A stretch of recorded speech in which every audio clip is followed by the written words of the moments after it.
오늘은 왜 일론 머스크가 직접 나서서 단 한 번의 전례도 없던 일을 벌였는지에 대해 이야기해 보겠습니다. 전 세계 수많은 국가 중 오직 한국 사람만 콕 집어서 테슬라와 함께하자는 프로포즈를 던진 진짜 이유 말이죠. 대체 무엇이 그토록 급했기에 한국의 반도체와 AI 인재 채용에 이토록 눈에 불을 켜게 된 걸까요? 그 충격적인 내막을 지금 바로 시작하겠습니다. 2026년 2월 16일 새벽, 전 세계 엔지니어들이 잠든 고요한 시각, 스마트폰 화면들이 일제히 푸른빛을 내뿜으며 진동하기 시작합니다. 예전의 트위터, 지금은 X라 불리는 플랫폼에 올라온 영상 하나 때문이었습니다. 화면을 가득 채운 것은 놀랍게도 바람에 힘차게 펄럭이는 대한민국 태극기였습니다. 그리고 그 위로 일론 머스크의 얼굴이 떡하니 등장해 아주 낮은 목소리로 이렇게 말을 건넵니다. 당신이 지금 한국에 거주하고 있다면 테슬라와 함께 합시다. 이건 단순한 채용 공고가 아니었습니다. 전 세계 혁신의 상징인 테슬라의 수장이 특정 국가의 국기를 배경으로 내걸고 그 나라에 사는 인재들을 대놓고 지목해 러브콜을 보낸 사건은 그야말로 전무후무한 일이었습니다. 도대체 왜일까요? 일론 머스크는 왜 수천 개의 선택지 중 하필 한국을 선택했을까요? 그리고 왜 그는 한국에 거주하는 사람이라는 까다로운 조건까지 달아가며 이토록 절박하게 손을 내미는 걸까요? 오늘 이 영상 하나만 끝까지 보셔도 일론 머스크가 태극기까지 내걸며 한국인 엔지니어들에게 집착하는 진짜 속내와 그 이면에 숨겨진 테슬라의 소리 없는 위기감, 그리고 한국의 기술력이 도달한 소름 돋는 경지를 완벽하게 이해하시게 될 겁니다. 단순히 사람 몇 명 더 필요한 게 아닙니다. 이 영상을 끝까지 저와 함께 하시면 전 세계 모빌리티 패권이 미국에서 한국으로 이동하는 거대한 설계도가 선명하게 보일 겁니다. 여러분, 아직도 도로 위에서 현대차를 보고 그저 가성비 좋은 선택지라고만 생각하시나요? 만약 그렇다면 여러분은 지금 전 세계 자동차 시장에서 벌어지고 있는 가장 거대한 권력 이동의 현장을 놓치고 계신 겁니다. 불과 몇 년 전까지 미국 대학생들이 돈 없어서 타는 차라며 조롱받던 브랜드가 어떻게 테슬라를 가장 공포에 떨게 만드는 유일한 숙적이 되었을까요? 오늘 그 숫자 뒤에 숨겨진 잔혹한 기술 전쟁의 실체를 낱낱이 공개하겠습니다.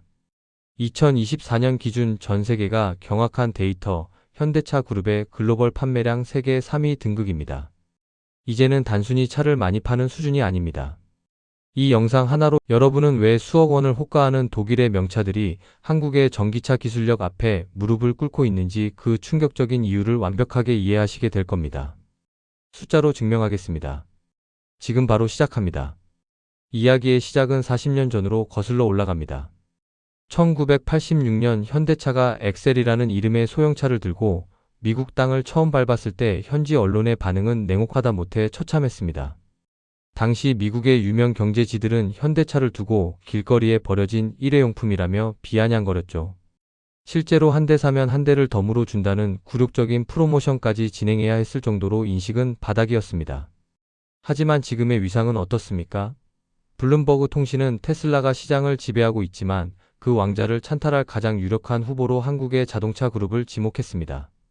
이건 감상적인 국뽕이 아니라 철저한 자본 논리에 근거한 결론입니다. 여러분은 혹시 고속도로 휴게소에서 전기차 충전기를 붙잡고 하염없이 기다려본 경험이 있으신가요? 보통의 전기차가 40분에서 1시간씩 시간을 버릴 때 한국의 기술은 전혀 다른 차원의 해법을 내놓았습니다. 도대체 무엇이 이런 대역 전극을 만들었을까요? 핵심은 바로 하드웨어의 표준화입니다. 한국은 전기차 전용 플랫폼인 EGMP를 개발하며 물리적인 설계의 한계를 깨버렸습니다. 보통의 전기차가 400V 시스템을 사용할 때 한국은 과감하게 800V 고전압 시스템을 표준으로 채택했습니다. 이게 왜 대단한 걸까요? 소방 호스를 생각해 보세요. 물줄기의 압력을 2배로 높이면 같은 시간 동안 보낼 수 있는 물의 양이 폭발적으로 늘어납니다. 한국의 전기차는 바로 이 원리를 이용해 단 18분 만에 배터리의 80%를 채워버립니다. 이건 단순히 편의의 문제가 아니라 기술적 장벽의 문제입니다. 800V의 고전압을 견디려면 차 안의 모든 부품이 발생하는 열을 완벽하게 통제해야 하는데 한국은 이 열 관리 솔루션에서 세계 최고의 정점에 서 있습니다. 세계적인 자동차 평가 기관인 워즈오토가 선정한 10대 엔진상을 한국의 전기 시스템이 4년 연속 휩쓸고 있다는 팩트는 이제 더 이상 놀랍지도 않은 일입니다. 하지만 진짜 무서운 기술은 눈에 보이지 않는 곳에 숨어 있습니다. 바로 자동차의 뇌라고 불리는 소프트웨어 중심 자동차 SDV 전략입니다. 최근 100년 전통의 독일 차들이 왜 갑자기 고전하는지 아시나요? 기계 설계는 끝내주게 잘하는데 소프트웨어라는 새로운 전장에서는 길을 잃었기 때문입니다. 실제로 폭스바겐이 수조 원을 투자해 만든 소프트웨어 자회사는 잦은 오류로 인해 포르쉐와 아우디의 신차 출시를 무려 2년이나 지연시키는 대참사를 겪었습니다. 반면 한국은 전혀 다른 길을 걸었습니다. 한국에는 삼성과 LG라는 세계 최정상급의 정보 기술 인프라가 이미 존재합니다. 자동차를 단순한 기계 장치가 아니라 거대한 컴퓨터 본체로 재정의한 겁니다. 이제 여러분이 타는 최신 모델들은 서비스 센터에 방문할 필요가 없습니다. 무선 업데이트 시스템을 통해 자고 일어나면 자율주행 알고리즘이 개선되어 있고 배터리 효율이 올라가 있습니다. 테슬라가 주도했던 게임의 규칙을 한국은 특유의 제조 실행력을 더해 더 정교하게 다듬어 역습을 시작한 것이죠. 전 세계가 한국의 모빌리티 전략에 베팅하는 이유는 명확합니다. 하드웨어와 소프트웨어를 이토록 완벽하게 통합해서 대량 생산할 수 있는 국가는 전 세계의 미국과 중국 그리고 한국뿐이기 때문입니다. 독일의 정밀함과 미국의 혁신성을 동시에 갖춘 유일한 대안으로 한국이 떠오른 겁니다. 그런데 여기서 한 가지 의문이 생길 수 있습니다. 소프트웨어가 아무리 좋아도 결국 자율주행은 사고가 나지 않아야 하는 것 아니냐고요? 맞습니다. 그래서 한국은 테슬라조차 돈 아깝다고 포기한 영역에서 소름 돋는 선택을 내립니다. 자, 이제 진짜 소름 돋는 데이터들이 쏟아지는 지점으로 들어가 보겠습니다. 여러분 잠시 상상해 보세요. 화려한 네온사인이 일렁이는 미국 라스베이거스의 밤거리입니다. 수많은 관광객 사이로 하얀색 아이오닉 5 한 대가 부드럽게 멈춰 섭니다. 그런데 차 문이 열리는 순간 사람들은 경악합니다. 운전석에 아무도 없거든요. 유령이 운전하는 걸까요? 아닙니다. 이것이 바로 한국의 현대차 그룹이 미국의 자율주행 전문기업 앱티브와 손잡고 만든 모셔널의 무인 로봇 택시입니다. 우리는 흔히 자율주행하면 테슬라의 오토파일럿을 가장 먼저 떠올립니다. 하지만 테슬라가 걷는 길과 한국이 선택한 길은 근본부터가 다릅니다. 테슬라의 방식이 오직 카메라 렌즈에만 의존하는 독불장군식 전략이라면 한국은 안전에 미친 집착이라 불릴 만큼 철저한 다중방어 시스템을 구축했습니다. 테슬라의 카메라는 사람의 눈과 같습니다. 하지만 사람은 착각을 하죠. 햇빛에 강하게 반사된 하얀색 트럭을 보고 하늘로 오해해서 그대로 돌진하는 사고 한 번쯤 들어보셨을 겁니다. 여기서 한국은 전혀 다른 철학을 제시합니다. 바로 라이다라는 장비입니다. 레이저를 초당 수백만 번 쏴서 주변 사물과의 거리를 센티미터 단위로 측정하는 이 장비는 카메라가 보지 못하는 어둠 속이나 악천후 속에서도 사물의 형체를 칼같이 잡아냅니다. 테슬라는 이 장비가 너무 비싸다며 빼버렸지만 한국은 단 한 번의 사고도 허용하지 않겠다는 고집으로 이 비싼 눈을 차에 박아 넣었습니다. 더 소름 돋는 건 그 다음입니다. 한국은 단순히 기술을 자랑하는데 그치지 않았습니다. 제조 강국이라는 장점을 살려 부품 계열사인 현대 모비스를 통해 이 비싼 라이다 장비의 단가를 획기적으로 낮추는 양산 공정을 완성해버렸습니다. 남들이 연구실에서 이론을 따질 때 한국은 공장을 돌려버린 겁니다. 이미 라스베이거스 도심 한복판에서 사람이 한 명도 타지 않은 레벨4 수준의 무인 택시를 성공적으로 굴리고 있는 데이터. 이것이 바로 한국이 테슬라의 양적 공세를 질적인 완벽함으로 압도하고 있다는 증거입니다. 이제 무대를 조금 옮겨보겠습니다. 싱가포르에 위치한 글로벌 혁신센터의 내부입니다. 이곳의 공기는 우리가 알던 기름 냄새 나는 공장과는 전혀 다릅니다. 고요한 정적 속에 금속이 맞물리는 기계음만 규칙적으로 들려오죠. 그곳에서 우리는 노란색 로봇계 스팟을 만날 수 있습니다. 춤추고 공중제비를 돌던 그 로봇 맞습니다. 처음 현대차가 보스턴 다이내믹스를 인수한다고 했을 때 전 세계 언론은 비아냥거렸습니다. 자동차 회사가 왜 값비싼 로봇 장난감을 사냐고요. 하지만 그건 아주 1차원적인 생각이었습니다. 한국의 진짜 속내는 자동차의 뇌와 로봇의 팔다리를 결합하는 것이었습니다. 최근 공개된 차세대 휴머노이드 로봇 아틀라스를 보신 적 있나요? 기존의 유압식 관절과는 비교도 안 되게 부드럽고 강력한 움직임을 보여줍니다. 여기서 중요한 포인트가 나옵니다.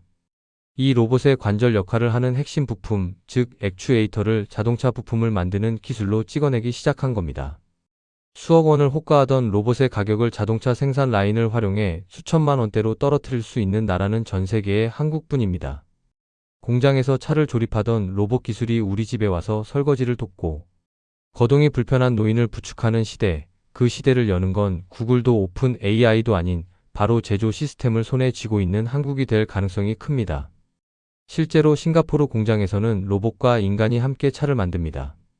로봇이 복잡한 공장에서 장애물을 피하며 부품을 나르는 기술은 도로 위에서 갑자기 튀어나온 아이를 피하는 자동차의 기술과 100% 일치합니다. 자, 이제 시선을 땅에서 하늘로 올려보겠습니다. 비가 쏟아지는 월요일 아침, 서울 강변북로나 올림픽대로를 생각해보세요. 꽉 막힌 차들 사이에서 핸들을 잡고 한숨을 쉬어본 적 다들 있으시죠? 아, 차라리 그냥 날아가고 싶다는 그 상상. 한국은 그 상상을 2028년 서울 하늘에 현실로 그려내고 있습니다. 현대차 그룹의 미국 독립법인인 슈퍼널이 공개한 차세대 기체 SA2를 보면 입이 떡 벌어집니다. 헬리콥터처럼 시끄러울 것 같다고요? 천만의 말씀입니다. SA2는 프로펠러가 8개나 달려있는데도 소음이 식당에서 대화하는 수준인 45dB밖에 안 됩니다. 아파트 층간 소음보다 조용하다는 뜻입니다. 도심 한복판 빌딩 옥상에서 이착륙해도 주변 사람들이 알아채지 못할 정도의 정숙성입니다. 한국은 단순히 비행기를 만드는 게 아니라 이 하늘길을 하나의 통합된 시스템으로 설계하고 있습니다. 집 앞에서 자율주행 셔틀을 타고 내려서 하늘길 터미널인 버티포트로 이동해 목적지까지 순식간에 날아간 뒤 다시 로봇택시로 갈아타는 이 모든 과정. 한국은 전 세계에서 가장 촘촘한 5G 그리고 6G 통신망을 가진 나라입니다. 하늘 위에서 수많은 기체가 서로 부딪히지 않게 초고속 데이터를 주고받으려면 이 통신망이 필수인데 한국은 이미 전 국토가 거대한 테스트 베드입니다. 국토교통부가 추진 중인 KAAM 로드맵에 따라 서울 전체가 지능형 도시로 바뀌는 프로젝트는 이미 실행 단계에 와 있습니다. 그런데 여기서 날카로운 질문을 던지는 분들이 계실 겁니다. 기술은 좋은데 배터리가 그 무게를 버티겠느냐고요? 맞습니다. 하늘을 나는 기체는 에너지를 엄청나게 소모합니다. 그래서 한국은 또 하나의 미친 카드를 꺼내듭니다. 바로 수소입니다. 전기차만으로는 한계가 있는 대형 트럭이나 장거리 비행체에 수소 연료 전지를 박아넣는 전략이죠. 현대차의 수소 브랜드 H2가 왜 전 세계 수소차 시장 점유율 1위를 지키고 있는지 그 이유가 여기서 나옵니다. 상상해보세요. 40톤짜리 거대한 트레일러가 고속도로를 달립니다. 이걸 전기 배터리로만 움직이려면 배터리 무게만 몇 톤이 넘어가야 합니다. 배터리가 무거워질수록 짐은 적게 실어야 하고 이건 곧 물류회사의 손해로 직결되죠. 하지만 한국의 수소 트럭 엑시언트는 단 15분이면 충전이 끝납니다.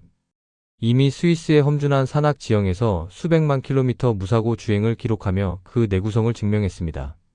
유럽의 콧대 높은 물류 기업들이 한국산 수소 트럭을 받기 위해 줄을 서서 기다리는 이유입니다. 결국 한국이 그리는 그림은 이렇습니다.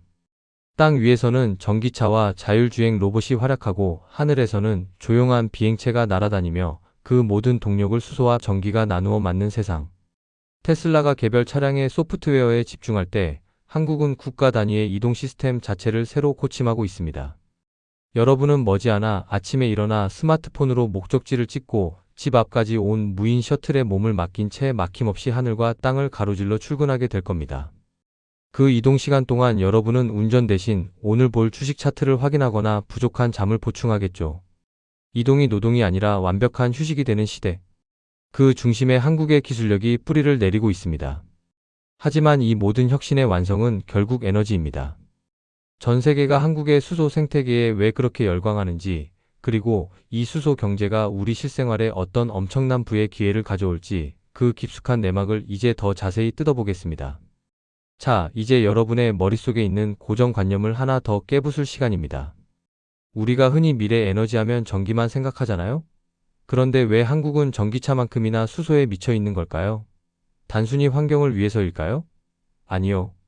이건 철저하게 계산된 생존 전략이자 돈이 되는 비즈니스이기 때문입니다. 여러분, 그런데 수소 이야기가 나오면 꼭 따라오는 질문이 있죠. 수소 폭발하는 거 아니냐, 위험하지 않냐고요. 이건 정말 흔한 오해 중 하나입니다. 수소차에 들어가는 연료 탱크는 총알로 쏴도 뚫리지 않을 만큼 단단하게 설계되어 있습니다. 오히려 가솔린이나 디젤보다 발화점이 높아서 화재 위험성이 낮다는 통계도 있죠. 한국은 이 안전기술 분야에서 이미 세계 최고 수준의 가이드라인을 만들었습니다. 더 놀라운 건 이 수소 기술이 자동차에서 끝나지 않는다는 겁니다. 아까 말씀드린 하늘을 나는 자동차 UAM 기억하시죠? 장거리 비행을 하려면 가벼우면서도 밀도가 높은 에너지가 필수적인데 여기서도 수소 연료 전지가 심장 역할을 할 겁니다. 땅에서는 트럭과 버스가, 하늘에서는 비행체가, 그리고 바다에서는 거대한 선박들이 한국의 수소 심장을 달고 움직이는 시대가 오고 있는 거예요. 현대차는 이걸 아예 브랜드화했습니다. H2라는 이름으로 말이죠. 이제 한국은 차만 파는 나라가 아니라 수소를 생산하고 저장하고 운송하고 사용하는 전 과정의 인프라를 파는 솔루션 국가로 변신했습니다. 이게 왜 무서운 줄 아세요? 하드웨어는 누구나 따라 할 수 있지만 이 거대한 에너지 생태계는 아무나 흉내 낼 수 없거든요.